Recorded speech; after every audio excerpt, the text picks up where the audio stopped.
This video is for informational, educational, and entertainment purposes only. It's not investment, financial, legal, or tax advice. Always consult a qualified professional before making decisions. Past performance isn't indicative of future results, and investing involves risks. Do your own research. Imagine you're trading Pokemon cards at school. Everything's going great. Until one kid says, "Okay, from now on, every time you trade with me, you owe me 2 extra cards." That kid is basically the US government. And those extra cards? That's a tariff. In 2026, Trump proposed major new tariffs on imports, some as high as 60%.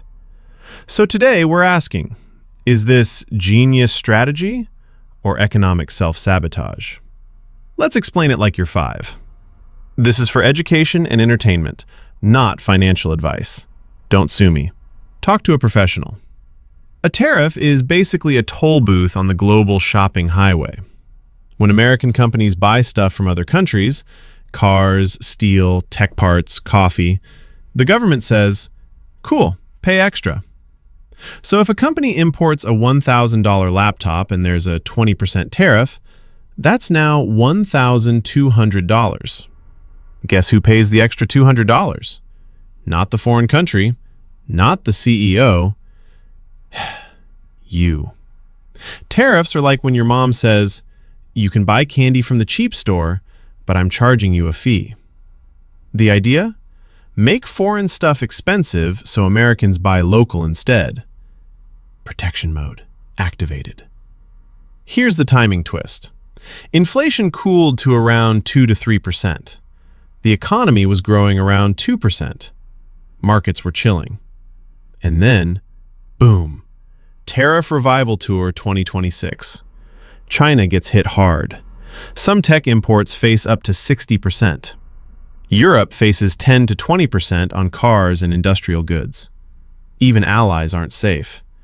It's like inviting everyone to dinner, then charging them for the chairs. And when countries get tariffs slapped on them, they clap back.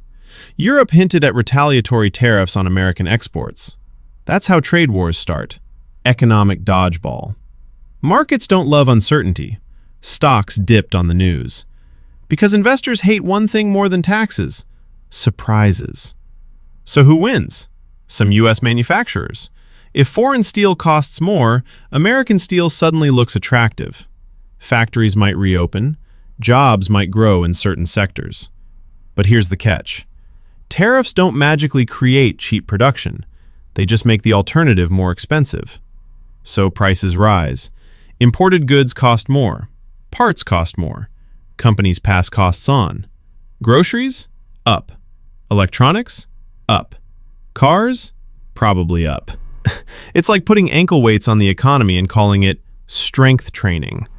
Could GDP slow a bit? Possibly. Could inflation tick back up? Also possible.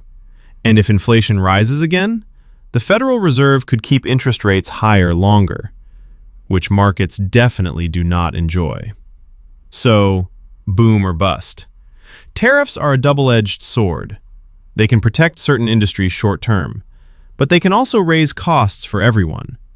History shows trade wars rarely have clean winners. It's more like everyone arguing over pizza, and the pizza gets cold. For investors, diversification matters. Watch inflation, watch Fed decisions, watch global reactions. Because this isn't just about politics, it's about supply chains, prices, jobs, and markets. So what do you think? Smart strategy or economic chaos speedrun? Drop your take below. Like if this helped. Subscribe for more finance without the boring. See you next time.